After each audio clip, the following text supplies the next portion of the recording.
बिस्मिल्लाहिर्रहमानिर्रहीम। इय्याका नअबुदु व इय्याका नस्तईन। ये दूसरी दफ़ा मैं गिलगित बल्तिस्तान उस मौके पे आया हूँ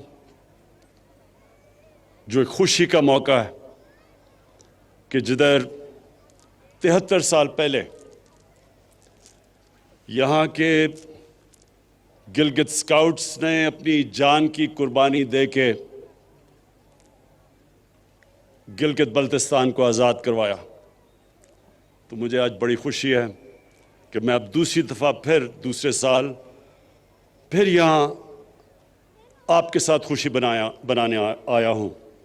और इंशाअल्लाह जब तक मैं वज़ीर आज़म रहूँगा मेरी हमेशा कोशिश होगी कि ये जो दिन है 1 नवंबर ये मैं आपके साथ गुजारूं।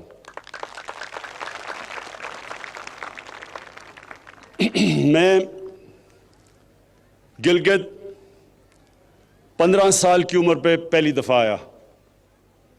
तब ये काराकोरम हाईवे बन रहा था।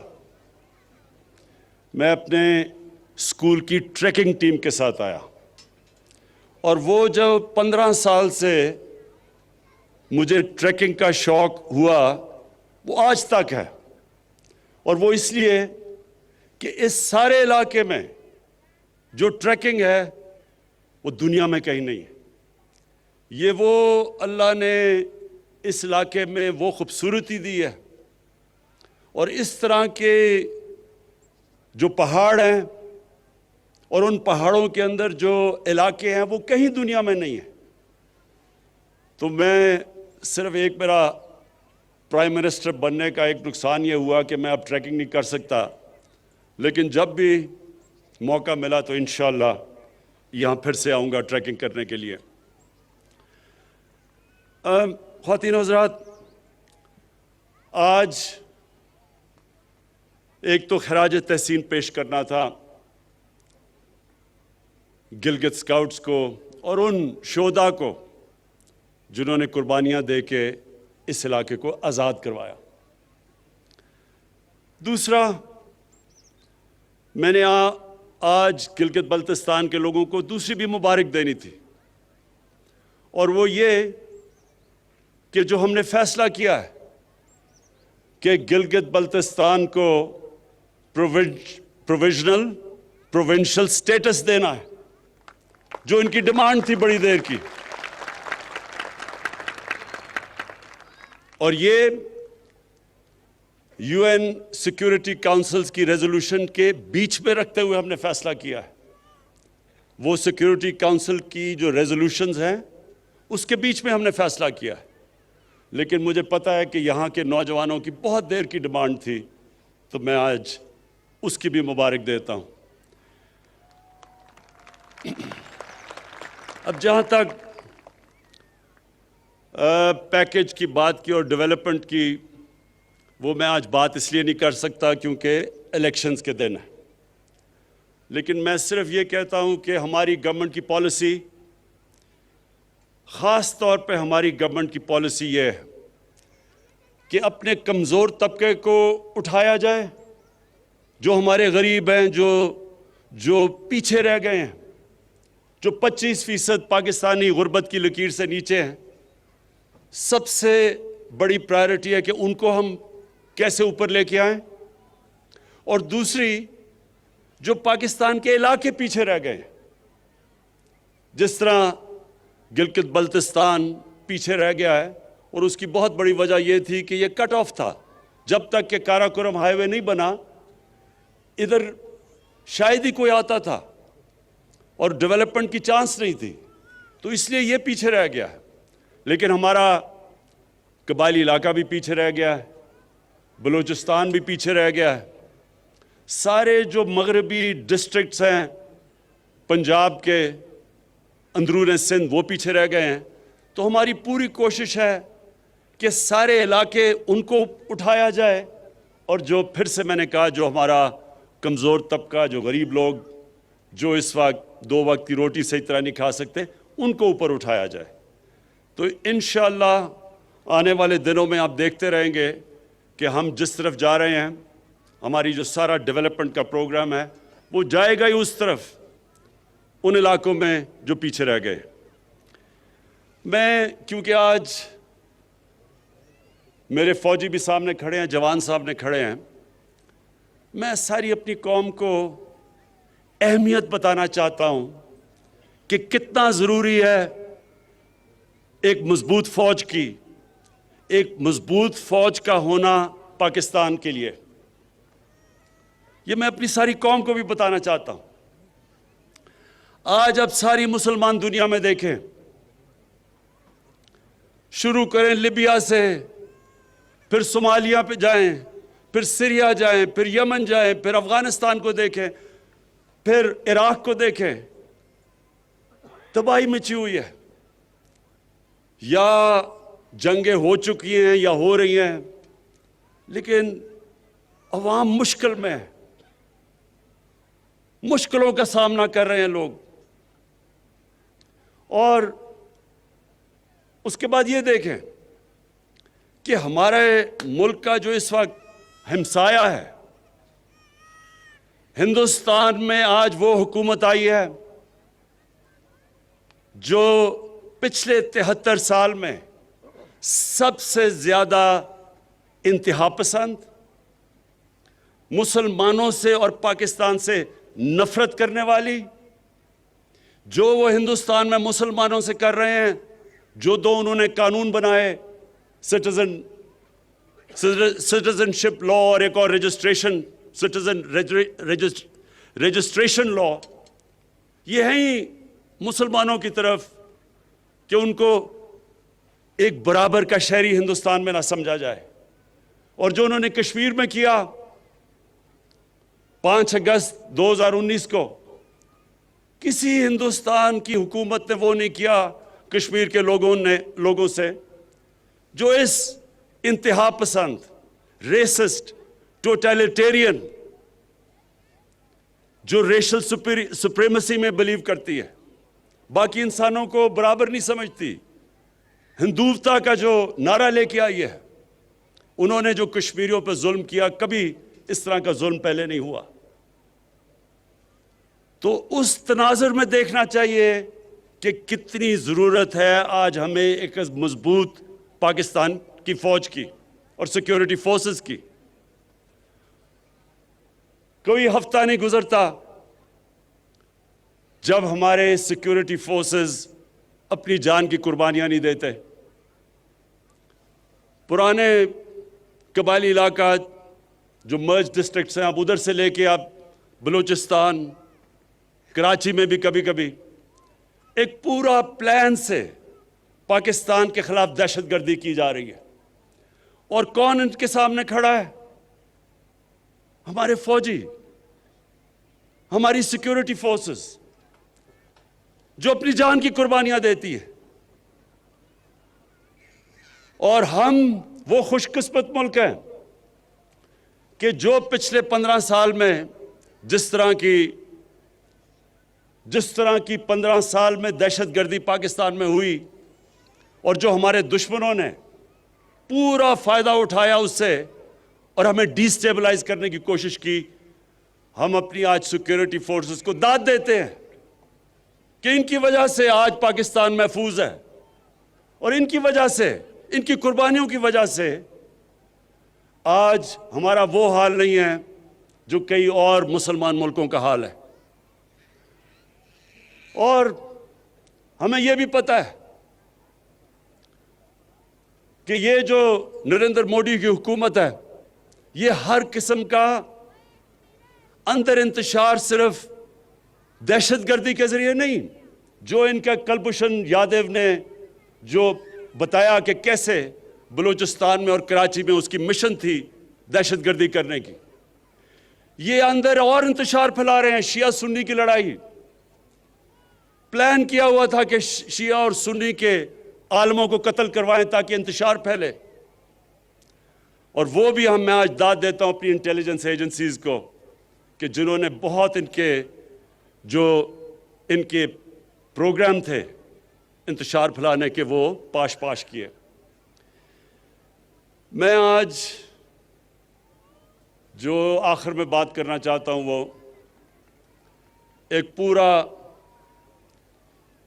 एक आजकल के दिनों में एक पूरा प्लान बना हुआ है।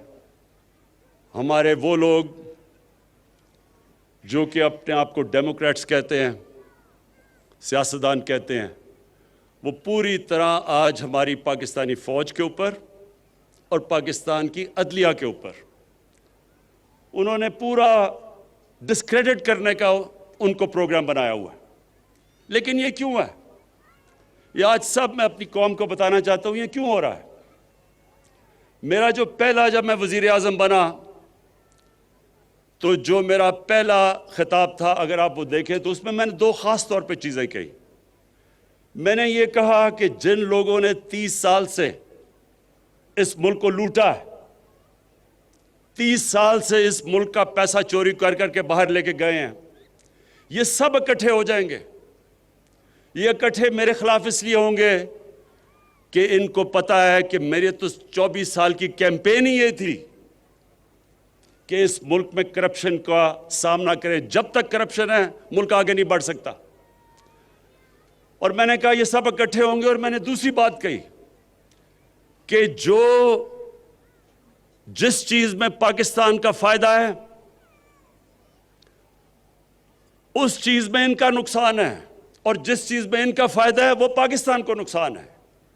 ये चाहते हैं कि इनकी सारी करप्शन, जो इन्होंने इस मुल्क का पैसा लूट के बाहर लेके गए हैं, ये चाहते हैं कि किसी ना किसी तरह मुझे ब्लैकमेल करें और मैं इनको एनआरओ दे दूं, यानी कि इनको माफ कर दूं जो इन्होंने इस मुल्क का पैसा चुराया। पाकिस्तान का फायदा एक चीज में है कि यहां कानून की बालादस्ती कायम हो, ताकतवर और कमजोर के लिए कानून बने। ये नहीं कि सिर्फ बेचारे वो लोग जो मजबूरी में चोरी करते हैं वो जेलों में जाएं और बड़े बड़े डाकू उनको एनआरओ मिल जाए और वो दंदराते फिरें और वो बार बार आके फिर मुल्क को लूटें। कानून की बालादस्ती का मतलब कि ताकतवर और कमजोर के लिए एक कानून। अगर ताकतवर चोरी करता है तो उसी तरह उसको उस तरह एहतसाब हो जो आम आदमी का होता है। तो ये मैंने कहा कि इनका जो इंटरेस्ट है वो पाकिस्तान के इंटरेस्ट के खिलाफ है, और ये आज साबित हो रहा है। सब इकट्ठे भी हो गए हैं और पूरी तरह ब्लैकमेल। पहले इन्होंने मुझे ब्लैकमेल करने की कोशिश की, माशियत पे, इलेक्शन जी गलत हो गया, हमने कहा खोल दो इलेक्शन, उधर से भी भाग गए। माशियत, अल्लाह का शुक्र है कि एक वो मुल्क के छोड़ के गए थे जिसका दिवालिया निकला हुआ था, अल्लाह का करम है कि वो भी सही तरफ लग गया है। उसके बाद कोरोना के ऊपर उन्होंने कोशिश की। आज दुनिया एक्नॉलेज करती है कि जिस तरह पाकिस्तान कोरोना से निकला है शायद ही कोई और मुल्क निकला हो। फिर फैटफ के ऊपर जो हिंदुस्तान पूरी कोशिश कर रहा था कि पाकिस्तान को फैटफ में ब्लैकलिस्ट करवाएं, उस पर ब्लैकमेल करने की कोशिश की, उसमें भी मैं ब्लैकमेल नहीं हुआ। तो अब इन्होंने पाकिस्तानी फौज की तरफ, पाकिस्तान के आर्मी चीफ, आईएसआई के चीफ के ऊपर, अब आईएसआई के चीफ को और आर्मी चीफ के खिलाफ बात कर रहे हैं। इसका मतलब मैंने बिल्कुल ठीक इनको मुंतखब किया। ये मेरी सिलेक्शन बिल्कुल ठीक थी, क्योंकि अगर ये डाकू उनके खिलाफ बोल रहे हैं इसका मतलब वो ठीक लोग हैं। दूसरी, मैं आप सबके लिए, अपनी कौम के लिए एक चीज कहना चाहता हूं कि आप अगर इस्लाम की तारीख पढ़ें, बर्रे सगीर में मुसलमानों की तारीख पढ़ें, तो मुसलमान बहुत कम, जब मुकाबला होता था दुश्मन का और मुसलमानों का, डट के मुकाबला करता था मुसलमान। लेकिन नुकसान मुसलमानों को तब सबसे ज्यादा पहुंचाया मुसलमानों के मीर जाफर और मीर सादिक ने। ये वो गद्दार थे जो अंदर से साजिश करके मुसलमानों को, इन्होंने उन कौमों को गुलाम बना दिया सिर्फ जाती फायदों के लिए। कुरान शरीफ में मुनाफिक का दर्जा काफिर से नीचे रखा हुआ है। क्योंकि वो आपका बनने की कोशिश करता है, वो अंदर से जड़ें काट देता है। जंगे खंदक में जब नबी सल्लल्लाहु अलैहि वसल्लम मक्का के कुफार का मुकाबला कर रहे थे, तो उतना ही बड़ा जितना कुफार की फौज थी, अंदर मुनाफिकीन से खतरा था, और इसलिए अल्लाह ने कहा था कि इनका दर्जा काफिर से नीचे है, ये ज्यादा नुकसान पहुंचाते हैं। और आज हम पाकिस्तान के मीर जाफर, मीर सादिक और मीर रियाज सादिकों को देख रहे हैं। ये वो लोग हैं, ये वो लोग हैं जो आज नरेंद्र मोदी की जुबान बोल रहे हैं। दुनिया ने कहा कि जिस तरह पाकिस्तान ने पुलवामा के बाद अपने आप को कंडक्ट किया, मुझे सारे दुनिया के हेड्स ऑफ स्टेट के मुबारकी के मैसेजेस आए, और ये आज कह रहा है कि जनाब पाकिस्तान ने डर के किया, जो कि नरेंद्र मोदी ने सारी इलेक्शन कैंपेन की थी उस पर। और सारा मकसद, इनका मकसद है क्या? सारा मकसद एक है कि किसी ना किसी तरह इमरान खान ब्लैकमेल होके इनकी अरबों रुपए की लूटी हुई दौलत जो बाहर लेके गए हैं, वो किसी तरह उसके लिए एनआरओ दे दे, माफ कर दे। मैं आज अपनी सारी कौम को कहना चाहता हूं कि इमरान खान कभी इन डाकुओं को माफ नहीं करेगा, बल्कि जिस तरह इन्होंने हमारी अदलिया को अटैक किया, अदलिया के अंदर भी कोशिश कर रहे हैं कि एक जज को ऊपर चढ़ा दें। जब इनको माफ किया गया हुदैबा पेपर मिल में सुप्रीम कोर्ट ने, तो तब वो अदलिया ठीक थी, लेकिन जब इनके खिलाफ 5 मेंबर बेंच का फैसला आता है जो आज बाहर भागा हुआ है, उसके ऊपर मनी लॉन्ड्रिंग का फैसला आता है, तो तब अदलिया बुरी है। उसी तरह जो फौज के ऊपर प्रेशर डाला हुआ है, ये सिर्फ और सिर्फ कोशिश है कि किसी तरह हम इतने प्रेशर में आए कि हम इनको माफ कर दें। अब तक मेरा पूरा जोर था पाकिस्तान की माशियत ठीक करने का, क्योंकि हमारे मुल्क की माशियत का बहुत बुरा हाल था। माशियत के ऊपर अभी भी मैं जोर लगाऊंगा। ये मैं आप सबको कह दूं कि अभी भी इंशाल्लाह माशियत पे जोर लगा रहे हैं, क्योंकि वो अल्लाह का करम है, सही तरफ निकल गई है। लेकिन अब मैं कानून की बालादस्ती के ऊपर उतना ही जोर लगाऊंगा। जो स्टेट के इदारे हैं, इनको अब मैं खुद देखूंगा कि इस मुल्क में कानून की बालादस्ती कायम करे, और ये जो ताकतवर, इस मुल्क के ताकतवर मुजरिम, ये जो इस मुल्क को ब्लैकमेल करने की कोशिश कर रहे हैं, इनको कानून के नीचे लेके आएं।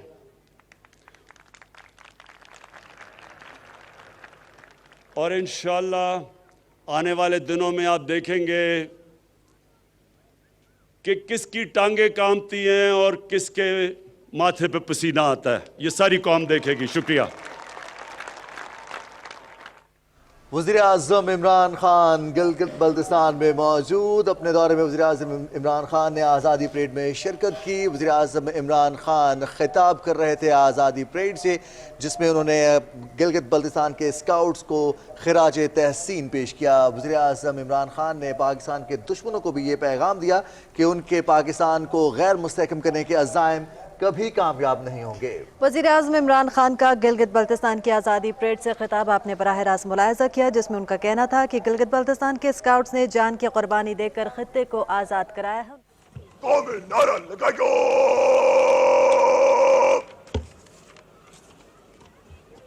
नारा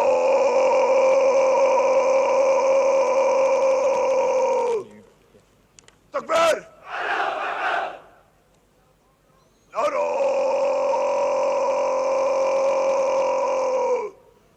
तकबीर, पाकिस्तान। मोअज़्ज़िज़ ख़वातीन व हज़रात, अब से चंद लम्हे बाद जश्न आज़ादी की परेड जल्दी चल से मार्च करते हुए सलामी के चबूतरे के सामने से गुजरेगी। आप सबसे एक बार फिर गुजारिश है कि जब कौमी परचम आपके सामने से गुजरे तो सब एहतरामन अपनी नशिस्तों से खड़े हो जाएं और बावर्दी ख़वातीन व हज़रात सैल्यूट करें।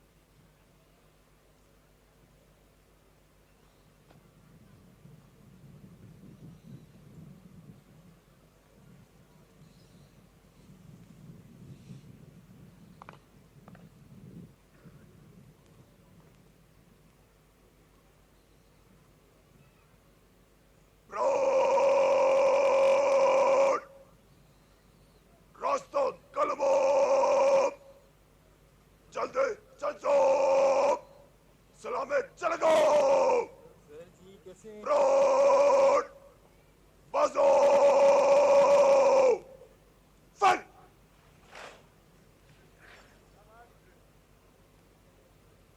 फ्रंट तीन कतार को तरफ पर गो फ्रंट दलो पर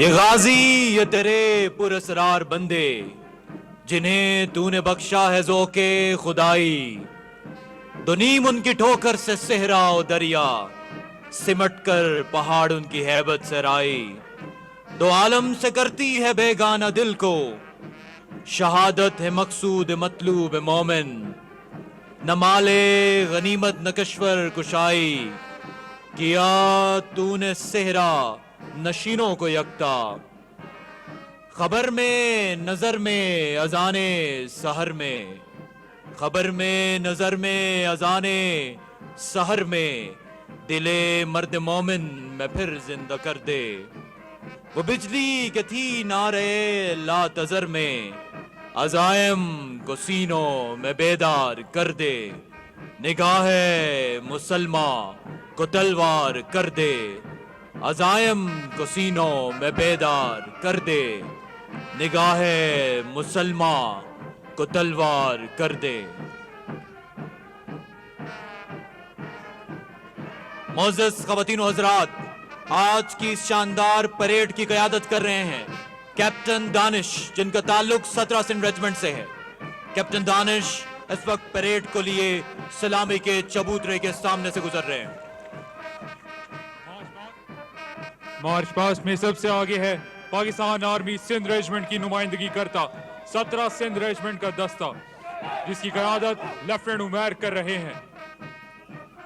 इसके बाद निशाने हैदर का फखर सीने पे सजाए एनएलआई रेजिमेंट सेंटर की नुमाइंदगी करता हम तूफान हम चट्टान हैदरान हैदरान कर्नल शेर खान लालक जान हैदरान हैदरान एनएलआई रेजिमेंट सेंटर का दस्ता, जिसकी क़यादत मेजर राजा इमरान कर रहे हैं, का ताल्लुक 2 एनएलआई रेजिमेंट से है। इसके बाद एफसीएनए ट्रुप्स का दस्ता, जिसकी क़यादत लेफ्टिनेंट मोहम्मद एहसन कर रहे हैं, इनका ताल्लुक 108 ऑर्डिनेंस यूनिट से है।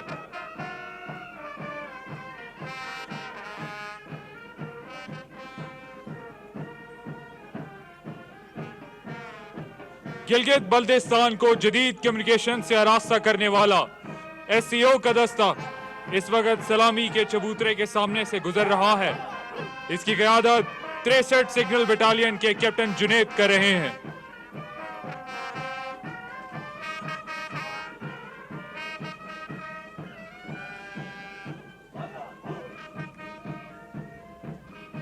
पहाड़ों और बर्फपोश चोटियों के पास बान अमनो अमान के निगहबान जीबी स्काउट्स के जवान, जीबी स्काउट्स के इस चाको चौबंद दस्ते की क़यादत कैप्टन इमरान कर रहे हैं। कैप्टन इमरान इस दस्ते को लिए सलामी के चबूतरे के सामने से गुजरते हुए ज़माने अमन हो या जंग, मौसमों से बेनियाज, मुल्की सरहदों के निगहबान, पाक रेंजर्स के जवान, जिनका ताल्लुक 3 विंग पंजाब से है, इस दस्ते की क़यादत डीएसआर रियाज कर रहे हैं। खून दिल दे के निखारेंगे रुखे बरगे गुलाब, हमने गुलशन के तहफ़्फ़ुज़ की कसम खाई है। अपनी मखसूस रवैयात और नज़्म ज़ब्त के साथ गिलगित बल्तिस्तान पुलिस का दस्ता, जिसकी क़यादत इंस्पेक्टर मोहसिन कर रहे हैं,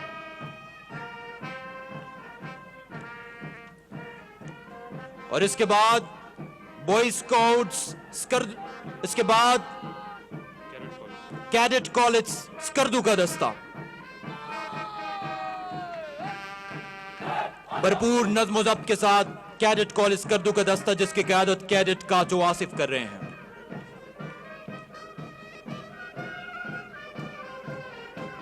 वो जज्बा, वो वलवला, वो तनतना आर्मी पब्लिक स्कूल का दस्ता नन्हे शहीदों की नुमाइंदगी करता हुआ यह मुनज़्ज़म और चाको चौबंद दस्ता, जिसकी क़यादत मैसम अली कर रहे हैं।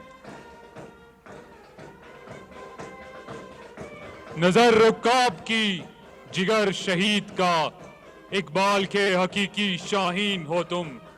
APS हयात शहीद के पुरज़म तलबा का दस्ता, जिसकी क़यादत हन्नान वली कर रहे हैं, इस वक्त सलामी के चबूतरे के सामने से गुजर रहा है।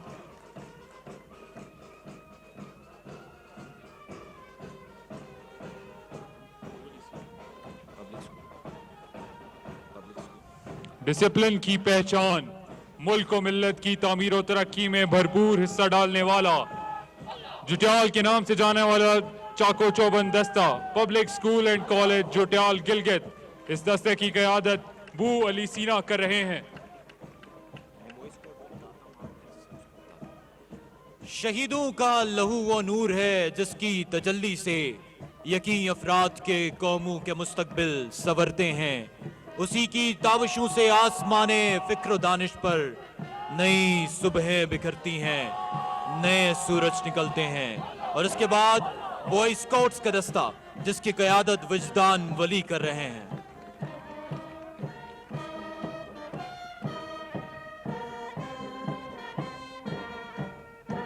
और आखिर में दिल अफरोज और सादो सामान से लेस GB स्काउट्स और NLI सेंटर का बैंड, जिसकी क़यादत नायब सरदार रहमत और हवालदार खालिद कर रहे हैं।